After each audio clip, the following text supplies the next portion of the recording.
¿Tú crees que cuando tú sufres, Dios no está triste? No, Dios no quisiera correr, no quisiera auxiliarte inmediatamente, pero es necesario porque el dolor te forja. El fuego lapida el oro, purifica el oro. Tú eres oro, pero necesitas purificarte. Y el instrumento para eso es el dolor. El diablo inventa el dolor. El dolor nace en la mente del diablo. Pero ya que vivimos en este mundo y el dolor nos va a tocar, Dios utiliza el dolor como un instrumento de crecimiento. Vamos al texto bíblico. El libro de los Hechos de los Apóstoles, capítulo 16. He pedido que coloquen el texto en la pantalla. Voy a leer solamente el versículo 27 y después les voy a contar el contexto de la historia para entrar en detalles del texto. Miren lo que dice el versículo 27.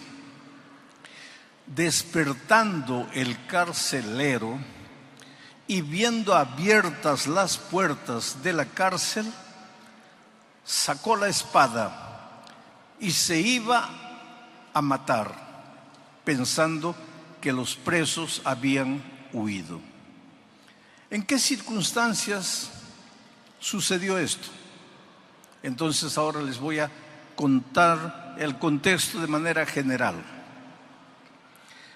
Pablo estaba en una ciudad llamada Troas cuando tuvo un sueño. Un ángel se le apareció en visión y le dijo: pasa a Macedonia y ayúdanos. Él estaba pensando retornar, pero al recibir este llamado divino, llegó a la ciudad de Neápolis. Hoy día es el puerto de Kavala. Llegó allí y más o menos a unos 25 kilómetros se encontraba la ciudad de Filipos. Dios fue muy bueno con Pablo y Silas en Filipos, pero sucede que ahí en la ciudad había una joven que era poseída por el demonio y que adivinaba cosas. La gente se impresionaba. Y había gente muy inteligente, muy hábil, muy así deseosa de ganar, que prácticamente lo había esclavizado. Esa gente cobraba dinero por la adivinación de esta joven. El dinero era para ellos, no para ella. Pero entonces esta mujer estaba perturbando a los apóstoles y pues el poder de Dios es grande. Miren, quiero decirles una cosa. El enemigo es real. No es una imaginación. El diablo no es una idea. Es una persona. Fue un ángel extraordinario.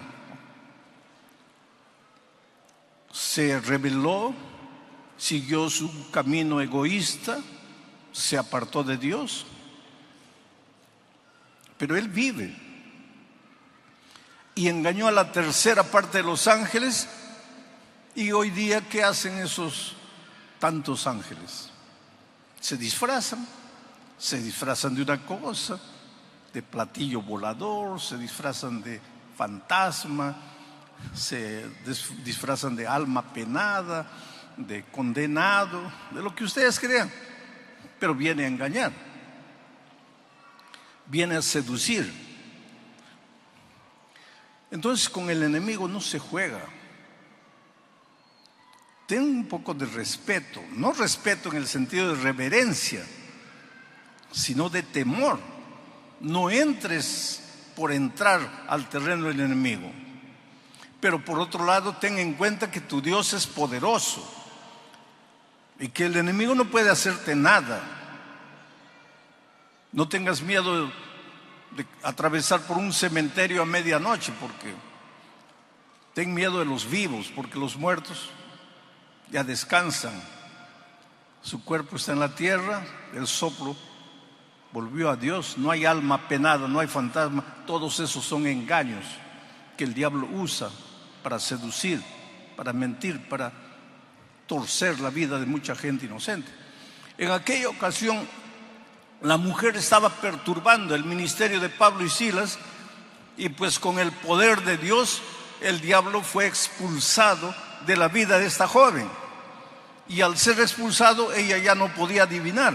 Y al no poder adivinar, pues ya no le servía a los que ganaban dinero con el trabajo de la niña. Entonces ellos fueron a las autoridades y se quejaron de Pablo y Silas, acusándolos de muchas cosas.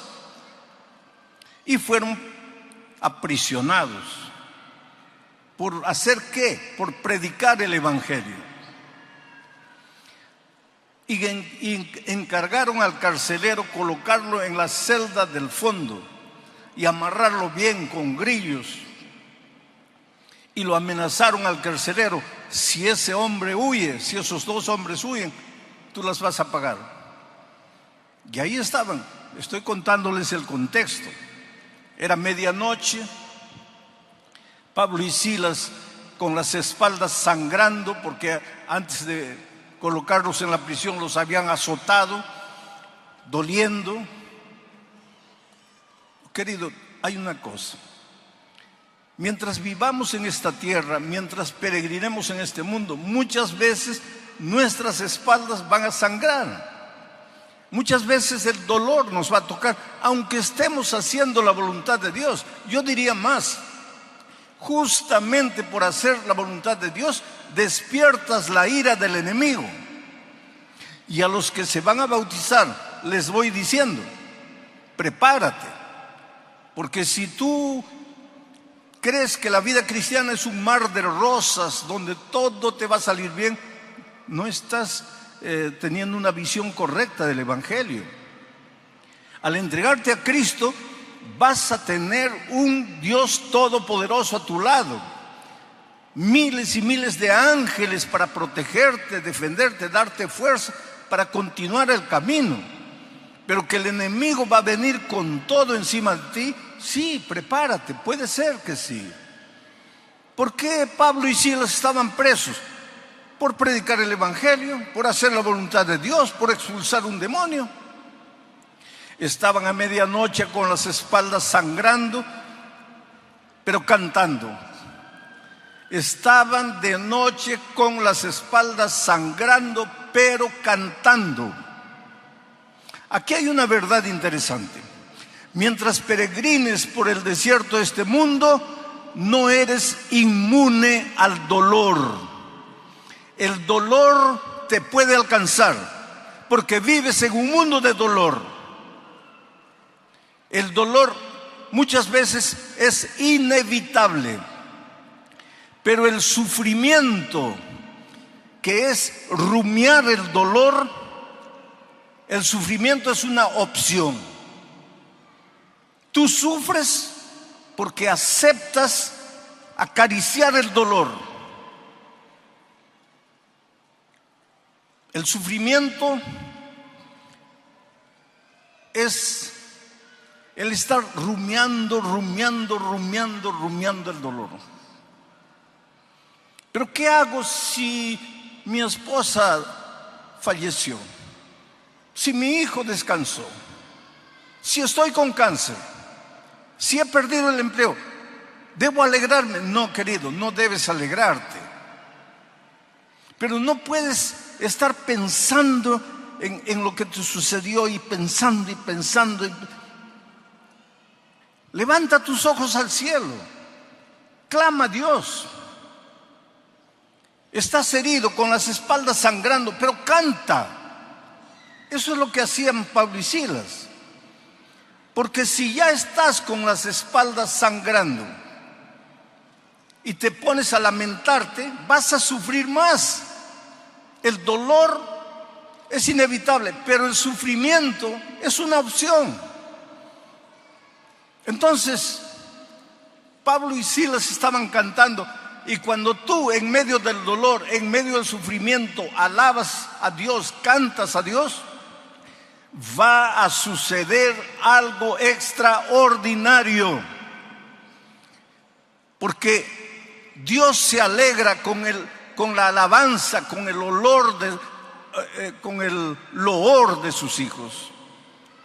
Aunque estés sufriendo, si tú cantas a Dios, si tú alabas a Dios, si tú levantas las manos al cielo y le dices: Señor, estoy sufriendo, me duele, no quisiera sufrir, pero ya que el dolor sufrió, ayúdame a alabarte en medio del dolor, va a suceder algo extraordinario. Dios no permanece inerte, no se cruza de brazos. Él es un Dios vigilante. Él conoce los detalles de tu vida. No hay nada oculto para Él. Tal vez el drama que estás viviendo lo guardas como un secreto en tu corazón y nadie sabe, pero Dios sabe. Aprende a alabar a Dios en medio del dolor, en medio de las lágrimas. Y si tienes que cantar llorando, llora, pero canta. Alaba el nombre de Dios. Él te ama mucho, y si permite que el dolor llegue a tu vida es porque Él tiene algún motivo que tú no entiendes hoy. Dios te ama y quiere prepararte y quiere hacerte crecer. Estudiamos en la lección de la escuela sabática la figura del destetado, del desmamado. Es una figura interesante. ¿Quién sufre más cuando un nené es desmamado? ¿La mamá o el nené? Claro, el nené quiere el pecho materno. Desde que ha nacido ha estado en el pecho materno. Pero la mamá sabe que llegó el momento de crecer, de avanzar. No puede estar mamando la vida toda. Tiene que ser desmamado. La mamá sabe y entiende, pero el bebé no sabe ni entiende. Él solo llora. Pero ¿quién sufre más? Yo creo que la madre. Yo creo, porque yo soy hombre. Nunca di de mamar. Pero la madre me entiende. La madre sufre terriblemente al ver a su hijito llorando, pero sabe que tiene que llorar para crecer. Ese es Dios. ¿Tú crees que cuando tú sufres, Dios no está triste? No, Dios no quisiera correr, no quisiera auxiliarte inmediatamente, pero es necesario porque el dolor te forja. El fuego lapida el oro, purifica el oro. Tú eres oro, pero necesitas purificarte. Y el instrumento para eso es el dolor. El diablo inventa el dolor. El dolor nace en la mente del diablo. Pero ya que vivimos en este mundo y el dolor nos va a tocar, Dios utiliza el dolor como un instrumento de crecimiento. Imagina aquella noche Pablo y Silas cantando. De repente ocurrió lo extraordinario. Un terremoto. Las paredes temblaron. Algunos lados de la prisión cayeron. Y cuando el carcelero despertó, lo primero que pensó fue: los prisioneros se han escapado. Y si se han escapado, yo estoy mal, porque me han dicho que yo soy el responsable. Y si los dejé escaparse, ellos me van a matar a mí. Estoy perdido. Ya no hay solución. La única solución para mí es la muerte. Entonces agarró la espada y estaba para clavársela cuando oyó la voz de Pablo y Silas desde adentro que le dijeron: no te hagas daño, estamos aquí, no hemos huido. Voy a pedir ahora que vuelvan a colocar el primer texto, porque hay unas implicaciones interesantes que quiero extraer del texto. Despertando el carcelero. Cuando el carcelero despertó, claro, aquí está narrando la historia. Él estaba durmiendo, era medianoche, con el temblor, todo, despertó. Pero nosotros podemos extraer una verdad espiritual interesante. Un día todos los seres humanos necesitamos despertar. ¿Despertar para qué? Para cobrar, para tener noción de la realidad. A veces caminas en la vida a la orilla del abismo, te vas a destruir, te vas a matar. El camino por donde estás yendo es un camino de muerte, pero no te das cuenta porque estás durmiendo. En algún momento de la vida tienes que despertarte, y cuando nos despertamos cobramos noción de la realidad. Solo que cuando tú no tienes a Cristo y cobras noción de la realidad, ¿qué es lo que dice? Y viendo las puertas abiertas, porque ahora ves la realidad, viendo las puertas abiertas de la cárcel, sacó la espada y se iba a matar. Y eso es lo que sucede con mucha gente. Al contemplar la realidad, arruinó la familia, arruinó los negocios, arruinó su propia vida física. Ahora está con cáncer, está a la orilla de la muerte. Ha tomado la vida toda y ahora está con cirrosis al hígado. De repente despierta. A veces los golpes de la vida, los terremotos de la vida son para que despertemos. Y cuando despierta, se da cuenta de su realidad, de su triste realidad. Y la primera idea que muchos tienen cuando no tienen a Cristo es que la muerte es la única salida. Me suicido, me quito la vida. Y ahora mira lo que dice el texto. Pensando que los presos habían huido. Pero ¿qué dice el texto siguiente, el versículo 28? Mas Pablo clamó a gran voz diciendo. Claro que él gritó desde el fondo, pero aquí hay otra verdad que nosotros podemos extraer. ¿Acaso no apareció el tercer ángel en medio del cielo clamando a gran voz? Ahora está Pablo aquí clamando a gran voz. ¿Por qué? Porque ve un hombre que está para matarse. Oh queridos, en el mundo hay mucha gente que no sabe qué hacer, no sabe a dónde ir. Piensa que la única salida es hundirse en el mundo de las drogas, o de la bebida, o de la promiscuidad, o matarse, quitarse la vida. Y nosotros somos los Pablos y Silas modernos. Nosotros somos representados por el tercer ángel para proclamar a voz en cuello, para gritar el evangelio en el buen sentido, porque hay gente muriendo, y eso hemos comprobado esta semana. Miles de personas entregándose a Cristo, miles de personas que algunas de ellas nunca quisieron saber nada de Jesucristo, escucharon la voz clara del Señor Jesús diciendo: hijo, yo te amo, y fueron y se entregaron al Señor Jesús. Sigo leyendo el texto, versículo 29. Él, el carcelero, al oír la voz de Pablo y Silas, él entonces, pidiendo luz. Claro, el texto es una cosa, yo estoy sacando lecciones espirituales. Él pidió luz porque estaba oscuro, escuchó la voz y quería ver si los prisioneros estaban ahí, por eso pidió luz. Pero estaría mucho forzando el texto si yo dijese que cuando los pecadores despiertan porque oyen la proclamación clara del evangelio, inmediatamente se dan cuenta que necesitan luz. Y la luz es la palabra de Dios. Lámpara es a mis pies tu palabra, lumbrera mi camino. Es la antorcha que alumbra en lugar oscuro. Entonces, no estoy forzando mucho el sentido del texto, aunque el texto es histórico, pero yo estoy sacando lecciones espirituales. Pidió luz y se precipitó adentro.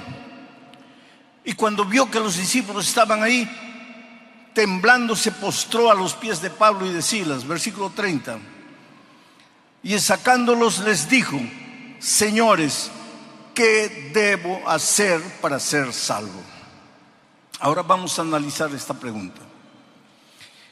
El hecho de que el carcelero preguntó: señores, ¿qué debo hacer para ser salvo? Es una evidencia de que él se dio cuenta que estaba perdido. Él despertó, sus ojos se abrieron, la luz iluminó su entendimiento Y su primera pregunta es: ¿qué debo hacer para ser salvo? Porque se sentía perdido, era consciente de que estaba perdido. ¿Y por qué? Porque él no tenía lo que los apóstoles tenían. Porque él, delante de una situación, quiso matarse, mientras que los apóstoles, con las espaldas sangrando, delante de la condenación, alababan el nombre de Dios y cantaban. Entonces él debe haber pensado: ¿pero qué tienen ellos que son capaces de cantar en medio del dolor? ¿Y qué me falta a mí? Que con un simple terremoto ya quiero matarme. Lo cierto es que él se dio cuenta que los discípulos, los apóstoles, tenían algo que él no tenía. Miren la responsabilidad que Dios nos da. Cuando caminemos por la vida, las personas tienen que ver por nuestra manera de vivir, de ser, de hablar, de conducirnos. Tienen que entender que hay algo en nosotros que no es normal, no es humano, es de Dios. El carácter de Jesucristo tiene que reflejarse en nuestra vida de tal manera que seamos el Evangelio andando, el Evangelio caminando. De tal manera que las personas vengan y digan: ¿qué tienes? Eres diferente. ¿Por qué eres así? Señores, ¿qué haré para ser salvo? Esa pregunta revela que él era consciente de que estaba perdido. Esa pregunta también revela que él no sabía cómo se podía alcanzar la salvación. Por eso preguntó: ¿qué debo hacer para ser salvo?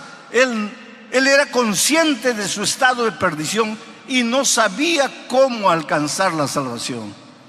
Es interesante que el Señor Jesucristo, cuando estuvo en esta tierra, contó 3 parábolas. La parábola de la moneda perdida, la dracma perdida, que simboliza a todos los seres humanos que, como una moneda, están perdidos, pero no tienen conciencia de que están perdidos. Porque la monedita es una cosa, está pisoteada por los hombres, no se da cuenta porque es moneda, es cosa. Pero Jesús narró también la parábola de la oveja perdida. Y la oveja perdida simboliza a todos los que están perdidos, pero despertaron. Sus ojos fueron abiertos y se dan cuenta que están perdidos y quieren alcanzar la salvación, pero no saben cómo, no saben dónde. Como la ovejita que se da cuenta que está perdida y bala, corre desesperada de un lado a otro, se da cuenta que está perdida, pero no conoce cuál es el camino que la va a llevar de vuelta a la casa. Hay mucha gente hoy día en el mundo que tiene conciencia de su estado de perdición y que quisiera hacer lo que sea para alcanzar la salvación, pero no conoce la palabra de Dios, no conoce el Evangelio.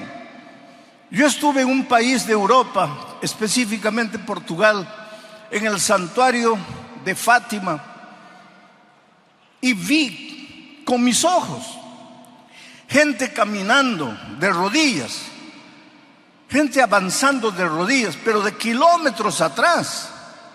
Las rodillas sangraban, se habían amarrado paños y la sangre atravesaba los paños y dejaba una mancha horrible en la calle, mancha de sangre. Y a medida que se acercaban del santuario, esas personas lloraban y cantaban y clamaban a Dios. Y aquello me impresionó tanto, me dolió el corazón. Esas personas son tan sinceras cuanto yo. Esas personas son tan sinceras como tú. Solo que nosotros tenemos la bendición de que nos llegó la palabra de Dios y entendemos que somos salvos por la gracia, mientras que ellos están queriendo alcanzar la salvación por el dolor, por el sacrificio, por la penitencia. Pero Jesús también contó la historia del hijo perdido.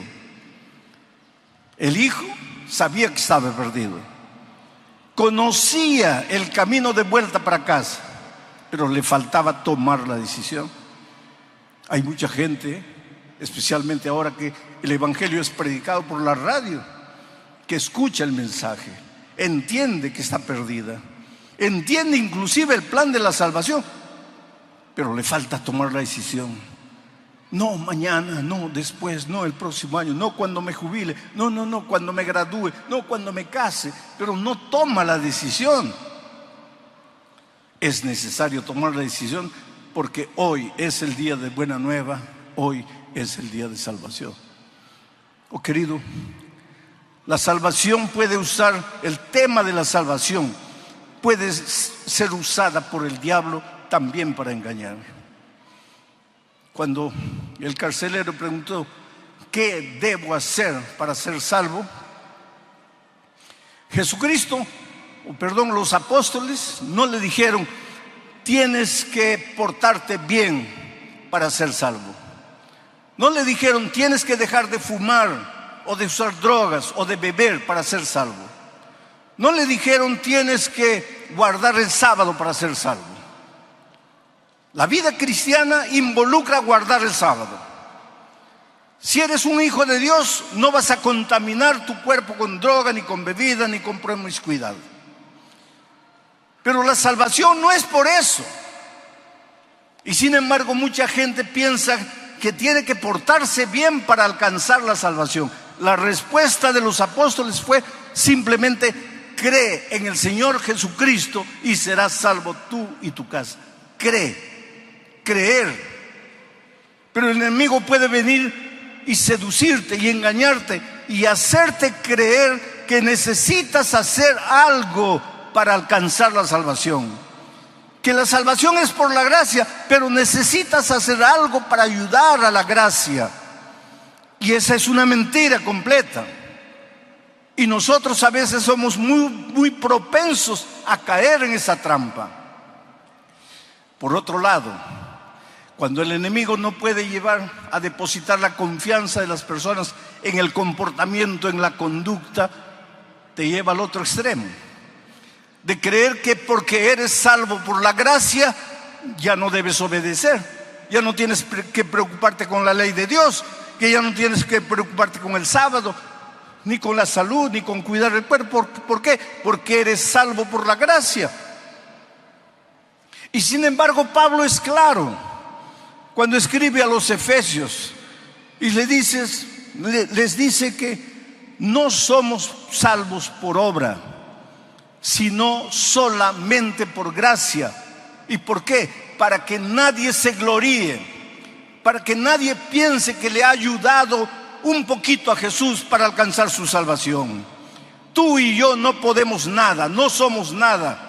Nuestras buenas obras, nuestras justicias son como trapo de inmundicia.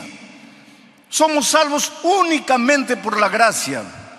Pero si hemos sido salvos por la gracia no solo es perdonadora, es transformadora. Al mismo tiempo que Jesucristo te perdona, te transforma, te hace una nueva criatura en Él, en Cristo, para que vivas una vida nueva. Ahora vas a vivir como un príncipe en el reino de Dios. Ya no eres más un pordiosero. Ahora vas a caminar en los caminos de Dios. Vas a hacer la voluntad de Dios, no para ganar un punto para tu salvación, sino porque ya has sido salvo únicamente por la gracia de Cristo. Por eso Pablo dice, no somos salvos por obras, somos salvos únicamente por la gracia de Cristo. Pero enseguida dice, pero hemos sido creados para buenas obras. Las buenas obras tienen lugar en la vida del cristiano, pero no es el papel salvador. Las buenas obras son un resultado de la salvación por la gracia. Cuando el carcelero preguntó, ¿qué debo hacer para ser salvo?, la respuesta de Pablo y Silas no fue, no te preocupes, que todos se van a salvar. Y sin embargo, inclusive en la iglesia nuestra, vez por otra aparece alguien predicando que Dios es misericordia, Dios es amor y que un Dios amoroso jamás dejaría de salvar a sus hijos, por más que ellos hayan rechazado la gracia. A eso le llaman universalismo. Y hay inclusive ministros de esta iglesia saliendo por enseñar eso. Pero será tan difícil entender. San Juan 3:16. Porque de tal manera amó Dios, ¿a quién? ¿A los adventistas? No. ¿A los bautistas? No. ¿A los presbiterianos? No. Porque de tal manera amó Dios a los católicos. No. El texto dice, porque de tal manera amó Dios al mundo, a todos los seres humanos. Dios nos ama a todos. Seas bueno, seas malo, Dios te ama. Estés completamente hundido en la miseria de esta vida, Dios te ama. Porque de tal manera Dios amó al mundo y dio a su Hijo unigénito. Y ahora viene, para que todo aquel que en Él cree. El amor de Dios es para todo el mundo, pero la salvación es únicamente para los que creen. Entonces no puedes salir diciendo que Dios es amor, Dios es misericordia, y va a salvar a todo el mundo. Por eso es que la Biblia es un libro de llamado. Desde el Génesis hasta el Apocalipsis, Dios está llamando, ven, ven, ven, ven. ¿Por qué? Porque si te vas a perder. Por eso es que Él toca la puerta de tu corazón invitándote. Oh querido, ¿cómo eres amado por Dios? Yo siempre digo que nunca voy a entender, nunca voy a poder explicar el amor de Dios. También sería un atrevimiento. ¿Cómo explicar el amor de Dios? Pero lo predico, lo proclamo, lo enseño, lo digo sin cesar. Pero en las alturas de Puno un hombre viene con una botella de aguardiente en la mano, ebrio, y llega cerca de mí y me dice, pastor, Dios puede amar a todos, pero a mí no. Yo no valgo para nada. Yo soy un hombre malo. Yo gasto todo mi dinero en bebida. Yo golpeo a mi esposa, golpeo a mis hijos. Yo no valgo para nada. ¿Cómo Dios puede amarme? Por favor, no me preguntes cómo Dios puede amarte. Yo no sé cómo Dios puede amarme a mí. Yo solo sé que me ama. Y su amor me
Vamos al texto bíblico. Estamos extrayendo nuestros mensajes esta semana del libro de Judas, de la epístola de Judas.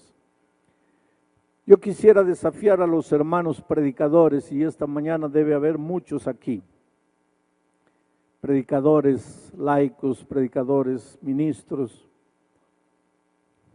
Yo quiero desafiarlos a predicar la palabra de Dios, a tomar el texto bíblico, a arrodillarse, a tratar de entender, a pedir que el Espíritu ilumine el entendimiento para entender qué es lo que quiere decirle a la iglesia.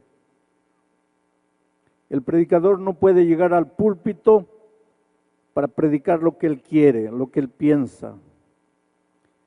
La responsabilidad del predicador es predicar lo que Dios quiere decirle a su iglesia. Y lo que Dios quiere decirle a su iglesia está en la palabra de Dios. Yo siempre digo que si no hubiera Biblia, no habría predicación. La predicación existe porque existe la Biblia.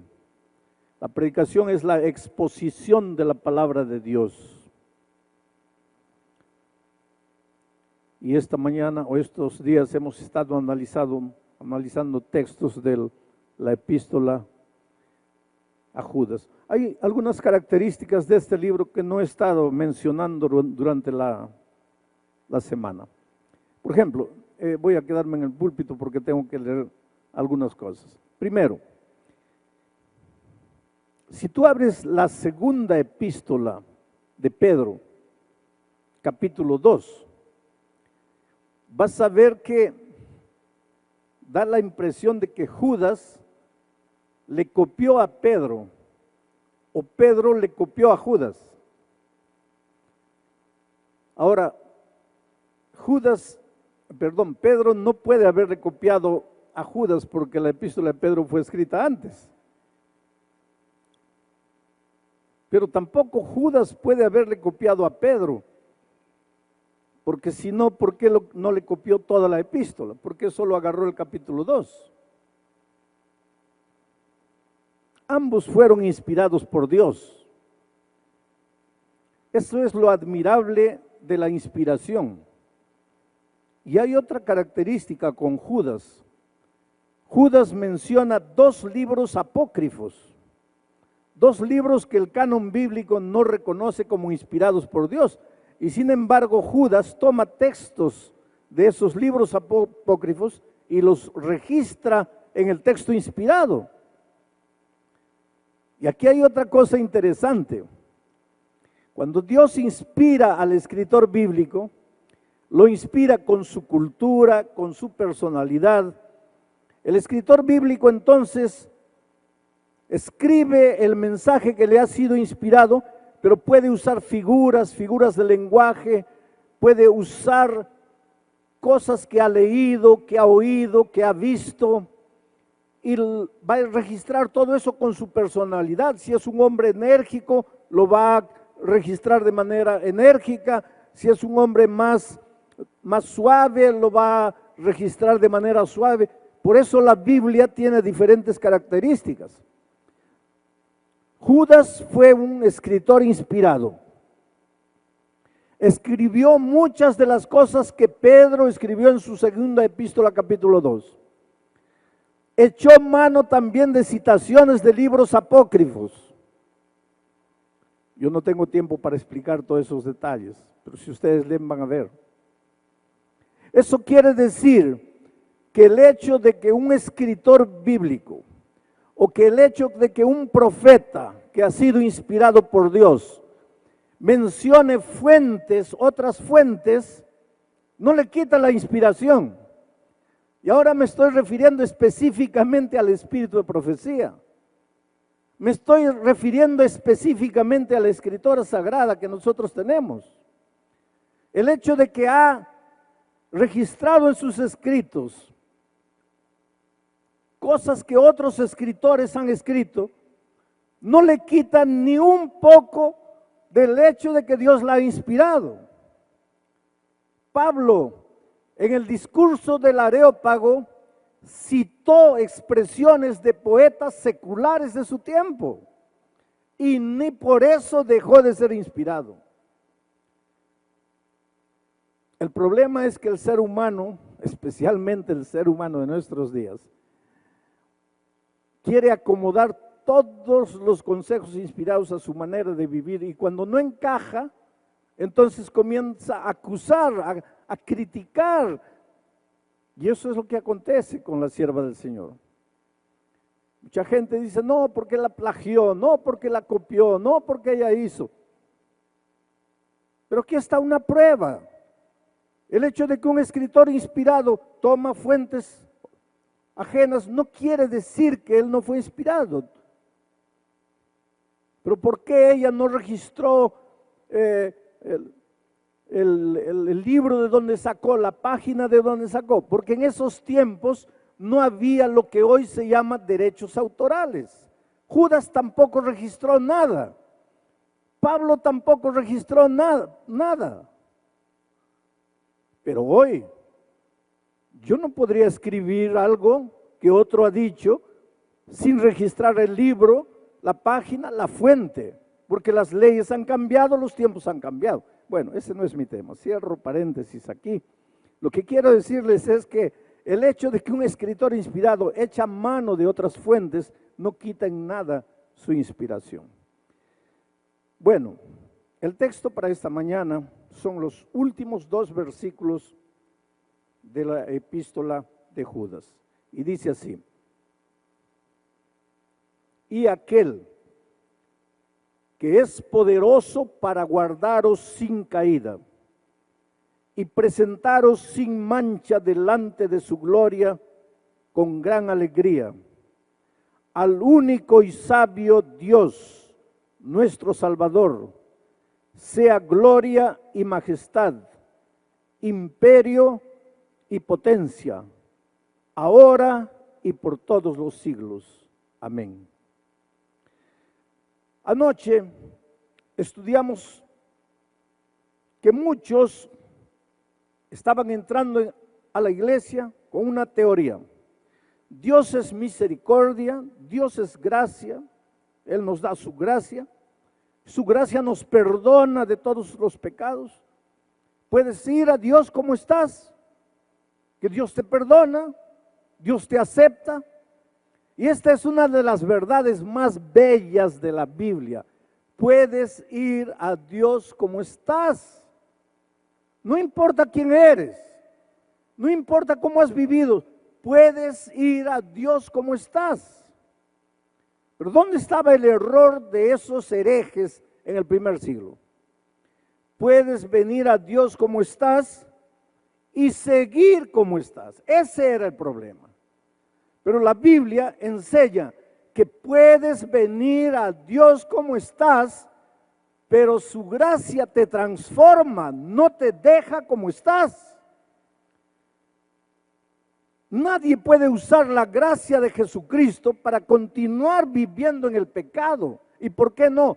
Porque el pecado te destruye y la salvación no es solamente la recompensa que vas a encontrar en los cielos. La salvación es la transformación de tu vida aquí, en esta tierra.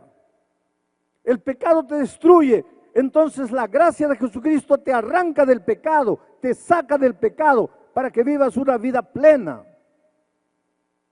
Y entonces ayer Judas decía, y cuando alguien viene diciendo que la gracia solo perdona, pero no transforma, cuando alguien usa la gracia como si fuera libertinaje, entonces niega el poder de Dios.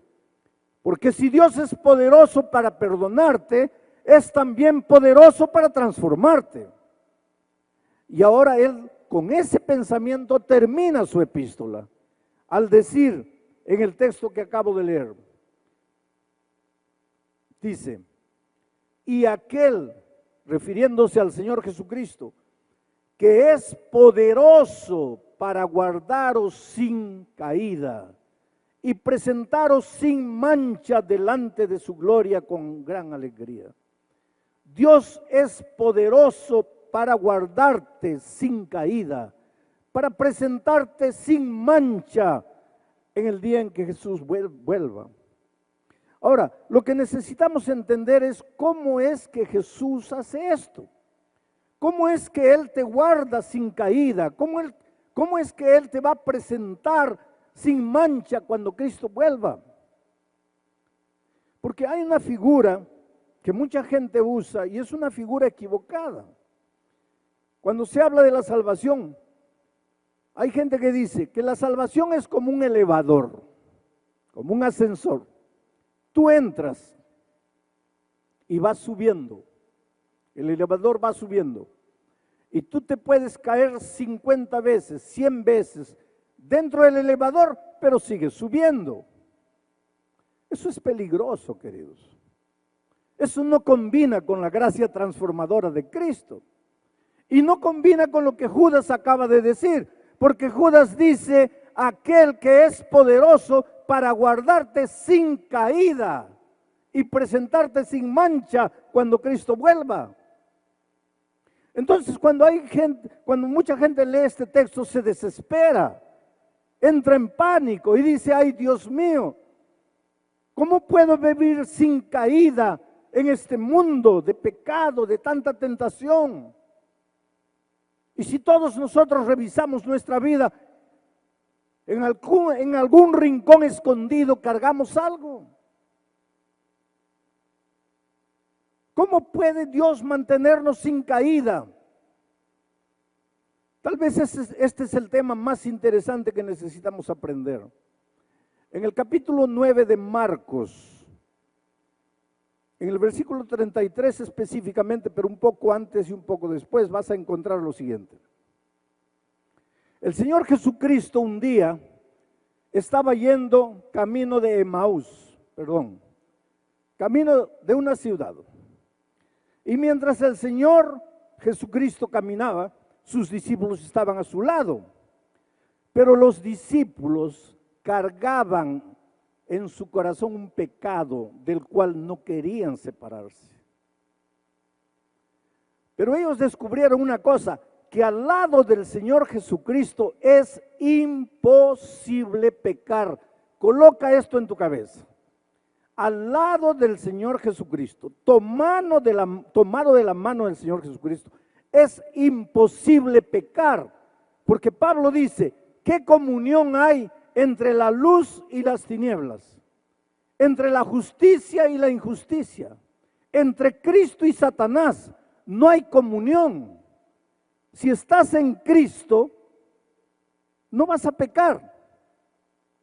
Pero ¿cómo peco a pesar de haber aceptado a Jesucristo ya en el pasado? ¿Cómo estoy cayendo siempre? Es porque te estás separando de Jesús. Porque vuelvo a repetir, al lado de Jesucristo no hay lugar para el pecado. Y Judas confirma, dice, Él es poderoso para mantenerte sin caída. El secreto está en la expresión en Cristo. Estoy escribiendo la devoción matutina para el año 2018. Y el título de la devoción matutina es En Cristo. Y estoy comentando todos los textos, todos los versículos de la Biblia que mencionan en Cristo, en Jesús, en su gracia, en Cristo. El secreto es estar en Cristo, porque al lado de Jesús no hay lugar para el pecado. Entonces un día Jesús y sus discípulos estaban caminando y sus discípulos comenzaron a quedarse para atrás. Y Jesús también comenzó a disminuir los pasos, pero se dio cuenta que cuando Él disminuía los pasos, los discípulos disminuían más. Evidentemente Jesús pensó, estos quieren quedarse para atrás, no quieren mi compañía. Y entonces Él siguió adelante. Cuando llegaron a la casa, Jesús los reunió, Marcos 9:33, y les preguntó, ¿qué discutían ustedes cuando veníamos andando por el camino? ¿Por qué se quedaron para atrás? Y el texto bíblico dice que ellos se quedaron calladitos, en silencio. ¿Por qué? Porque por el camino habían discutido quién de entre ellos era o sería el mayor. ¿Quién de entre ellos sería el más grande? Ah, queridos, los discípulos tenían un pecado escondido. No era adulterio, no era droga, no era alcoholismo, no era homosexualismo. Los discípulos tenían escondido en su corazón el más terrible de los pecados, el origen de todos los pecados, el primer pecado que surgió en el corazón de Lucifer. Ellos escondían en su corazón el problema del pecado del orgullo. Ellos no eran víctimas de algún pecado simple como adulterio. Ellos eran víctimas del pecado terrible del orgullo. Solo que nosotros los seres humanos medimos las cosas de otra manera. Y les voy a hacer un ejemplo. En una comisión de nombramientos, y ustedes en estos días deben estar en comisión de nombramientos, a veces una iglesia puede verse en la encrucijada porque no hay a quien colocar de anciano y tienen dos nombres, Pedro y Juan, y no saben a cuál de ellos colocar, porque ni Pedro ni Juan son perfectos. Entonces alguien levanta la mano y dice, bueno, yo creo que el más indicado es Juan. Es un poquito orgulloso, pero es el mejor.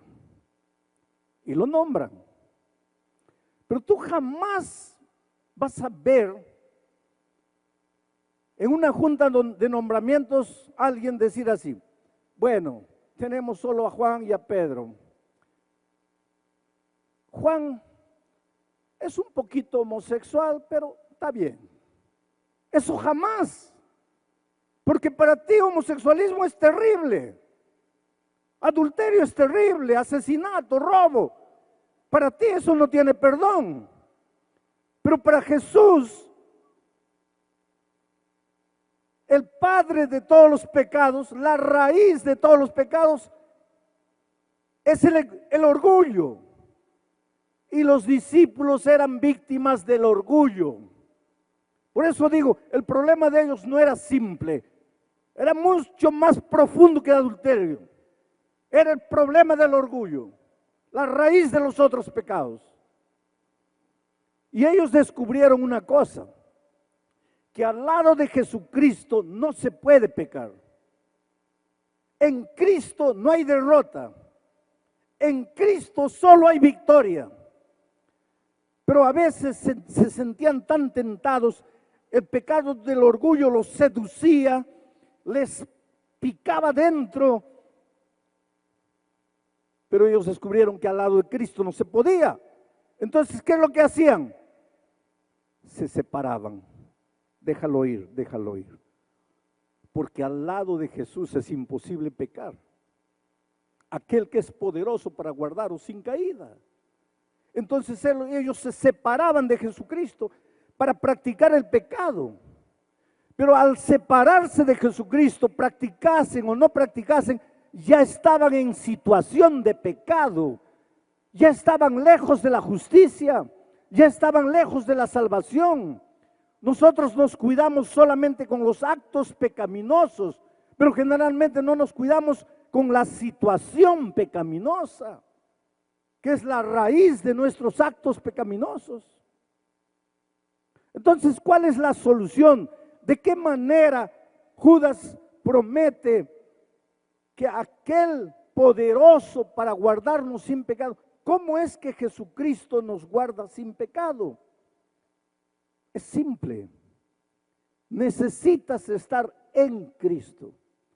Necesitas no separarte de Jesucristo. Necesitas agonizar en Cristo. Necesitas llorar en Cristo.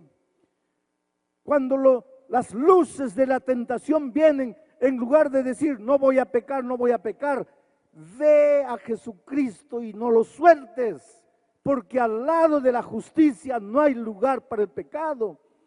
El problema es que nosotros tenemos algunos secretos, entre comillas, para vencer el pecado, porque ya he escuchado decir que toda tentación dura 3 minutos, que si tú aguantas la tentación 3 minutos ya eres victorioso. Entonces cuando llega la tentación comienzas a contar, a ver, 1, 2, 3, ya, 1 minuto, ya está llegando al clímax de la tentación, 1 minuto y medio, ya, vencí, Sí, venciste tú. ¿Y tu justicia qué es? Trapo de inmundicia. Venciste tú con tu dominio propio, con tu autodisciplina. Eso no es victoria en Cristo. Entonces, ¿qué tengo que hacer? Pues en la hora de la tentación, llora y ve a Jesús y dile: Señor, mira, tú sabes que yo te amo. Tú sabes que yo no quiero traicionarte. Tú sabes que yo no quiero herirte. Pero en este momento estoy sintiendo que me voy. Por favor, no me sueltes. Por favor, no quiero estar sin ti. Sin ti no hay vida. Sin ti no hay salvación. Sin ti estoy perdido. Ten compasión de mí. No me sueltes. Y claro que Jesús no te va a soltar. Él es poderoso para guardarte sin caída. Y entonces viene lo que Pablo dice: no vivo más yo, ahora Cristo vive en mí. Y si Cristo vive en ti, porque en la hora de la tentación no te has separado de Él, la victoria no es tuya, la victoria es de Cristo, pero al mismo tiempo es tuya. Por eso Pablo no sabe definir ni explicar esto. Dice: no vivo más yo, Cristo vive en mí, pero lo que vivo, ahora, no acaba de decir que no vive, y ahora dice vivo. ¿Vives o no vives? Es que cuando tú vas a Cristo, su voluntad santificada se junta con tu voluntad pecaminosa y se transforma en una voluntad todopoderosa. La victoria es de Cristo, pero es tuya. Es tuya, pero es de Cristo, porque no vives tú, Cristo vive en ti. Pero ahora vamos a dejar de frases románticas. ¿Qué cosa significa Cristo vive en mí? Porque nosotros hablamos, Cristo vive en mí. Andar agarrados de la mano con Jesús. Oh, Jesús, tú eres mi vida. Jesús, tú eres mi salvación. Pero en términos prácticos, ¿qué quiere decir eso? 3 cosas. Orar todos los días, estudiar la palabra de Dios todos los días y buscar a una persona que no conoce a Jesús y traerla para el conocimiento de la palabra. Cuando tú haces esas 3 cosas, estás en Cristo. Cuando tú haces solo 2 o 1 y no te olvidas de la tercera, que es la testificación, llámale trabajo misionero, llámale traer personas para Cristo, llámale como quieras, pero cuando tú te olvidas de eso, tú estar en Cristo es puro romance, pura palabra. Y el Evangelio no es palabra, el Evangelio es acción, acción transformadora. Tienes que aprender a buscar a Dios todos los días. Tienes que aprender a orar, a estudiar la Biblia y a traer a una persona para Cristo. Ahí estás en Cristo. Ahí estás de la mano con Jesús. El otro día alguien me dijo: pastor, entonces yo estoy perdido, porque yo no tengo fuerza de voluntad para orar, para estudiar la Biblia. No tengo. Pastor, yo de vez en cuando oro, de vez en cuando estudio la Biblia y nunca traje a nadie para Cristo. Ahora usted dice que para estar en Cristo tengo que hacer esas 3 cosas. Estoy perdido, pastor, porque yo no tengo fuerza de voluntad. Claro que tienes, querido. ¿No te levantas a las 4 de la mañana para ir a tu trabajo? En una mañana fría de invierno el despertador toca a las 4 de la mañana. Tú despiertas, miras el reloj. ¿Qué es lo que dices? Oh, qué felicidad, me voy a trabajar. No, no es así. Miras el reloj, un frío terrible afuera. Todo lo que quieres es quedarte durmiendo. Pero te levantas y vas a trabajar a las 5 de la mañana. ¿Y por qué tienes que trabajar? Porque necesitas dinero. ¿Y para qué dinero? Para comer. ¿Y para qué comer? Para vivir. ¿Y vivir cuánto tiempo? 100 años. Y para eso te levantas a las 4 de la mañana. Para vivir 100 años. Y para vivir la vida eterna, No puedes levantarte 10 minutos antes para arrodillarte, clamar a Dios, estudiar la palabra. No me digas que no tienes fuerza de voluntad. El problema es que tu fuerza de voluntad tú la diriges para lo que quieres, para lo que consideras importante. Pero tú tienes fuerza de voluntad. Tú puedes hacerlo. Solo clama a Dios. Pídele a Dios. Señor, ayúdame a separar tiempo contigo. Pasa ese tiempo con Jesucristo. Y ahí tú te vas a dar cuenta que Dios es poderoso para guardarte sin caída hasta el día de la venida de Cristo. Pero queridos, yo voy a entrar a otro capítulo ahora. Mientras Cristo no venga, eres un ser humano. Y a esta naturaleza pecaminosa nuestra no le gusta pasar tiempo con Dios. A esta nuestra naturaleza lo que le gusta es levantarse y salir corriendo a trabajar. Eso le encanta. Inclusive para los ministros. El ministro tiene mucha cosa para hacer. Y lo que nos gusta es levantarnos de mañana y ya comenzar con la agenda del día. Estar con Cristo, pasar tiempo con Cristo, eso al ser humano no le gusta. ¿Por qué? Porque aunque hemos sido convertidos, todavía conservamos la naturaleza pecaminosa dentro de nosotros. Y a esa naturaleza pecaminosa no le gusta el compañerismo con Dios. Esa naturaleza pecaminosa es especialista en disfrazar, en engañar, en aparentar, en mentir. Pero a esa naturaleza no le gusta el compañerismo con Dios. Por lo tanto, constantemente vivimos cayendo. Y no caemos porque Dios no tenga poder para mantenernos sin caída. Caemos porque nos separamos de Jesús. Y al separarnos de Jesús, pues la consecuencia es caer. ¿Y qué hacer? Pues aquí entra la gracia maravillosa de Cristo. Levántate. Y si me caigo 50 veces, es porque 50 veces te has separado de Jesús. ¿Y qué hago, pastor? Levántate. Y si me caigo 1500 veces, pues 1500 veces te has separado de Jesús. Pero ¿y qué hago ahora? Pues levántate. Si un día llegaremos al cielo, primero, es porque Cristo nos levantó.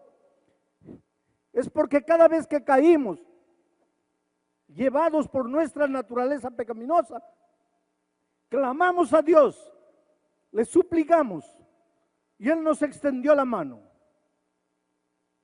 Te digo una cosa, querido, el Señor Jesús te ama. Nunca pienses que Dios es un profesor malo que está con ganas de desaprobarte o reprobarte. Jesús te ama. Lo que más quiere Jesús es tenerte en el reino de los cielos. Tu lugar está reservado en el reino de los cielos. Tu herencia está reservada. Yo vengo de una familia grande, 9 hijos, padre, madre. Cuando mi padre ya estaba anciano, le hicieron una fiesta de cumpleaños. Yo no estaba, yo estaba en Brasil. Pero mis hermanos me contaron que le hicieron una fiesta como a niño. Le pusieron globos, le hicieron un pastel y la mesa estaba llena. Mi padre se sentaba en el extremo de la mesa y yo me sentaba a un lado. Ese era mi lugar. Y cuando yo no estaba presente, ese lugar casi siempre estaba vacío. Ese es mi lugar. Y ese día que mi padre estaba con la mesa servida, algunos hijos no estaban, muchos hijos, muchos nietos presentes, mi lugar vacío en la mesa. Y él le dijo a uno, por favor llamen a alguien, coloquen a alguien ahí. Yo no puedo alegrarme viendo ese lugar vacío.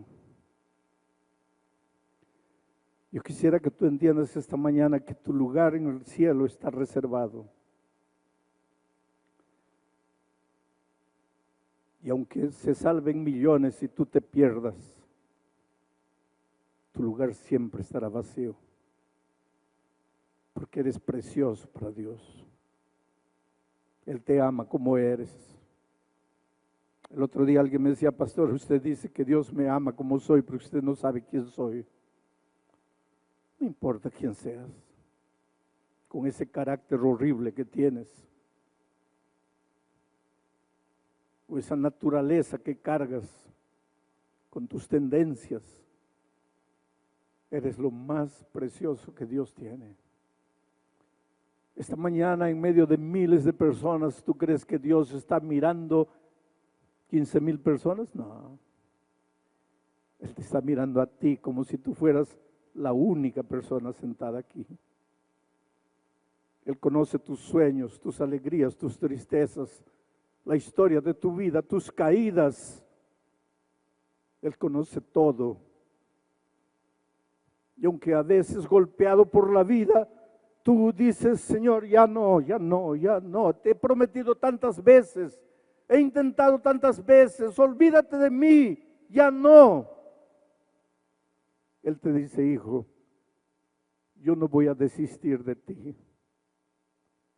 Pero Señor, yo no valgo nada. No, hijo, yo no voy a renunciar a ti. Pero es que Señor, no puedo. Pero yo estoy aquí. Tu lugar en la mesa está reservado. Y Él ha prometido que te va a conservar sin caída. Y si por esas cosas de la vida te sueltas de Él, te apartas de Él y caes, pues no tengas miedo de levantarte y continuar la caminata con Cristo, porque si un día nos salvamos, no será porque jamás caímos, sino porque aunque caímos, creímos en la palabra redentora de Jesucristo, nos levantamos y seguimos adelante. Yo estaba en mi oficina en Niterói, Río de Janeiro, hace muchos años, cuando entró una joven bonita, linda, alta, preciosa niña. Se sentó frente a mi escritorio. Me dice, pastor, la primera cosa que quiero que usted sepa es que yo no soy mujer, yo soy hombre. Yo tenía delante de mí una de las mujeres más bellas, pero él me dice, yo soy hombre. Vivía una vida de pecado. Vendía su cuerpo en las calles de Copacabana para poder sobrevivir. Se había inyectado en el cuerpo tantas cosas, parecía mujer. Y aunque muchas veces se miraba en el espejo y decía, soy bonita, soy feliz, no me falta nada. Cuando llegaba la hora de dormir lloraba y no sabía por qué lloraba. Era el vacío de Dios, era el instinto de Dios, porque aunque tú trates de justificar con argumentos humanistas tu conducta equivocada, no puedes escapar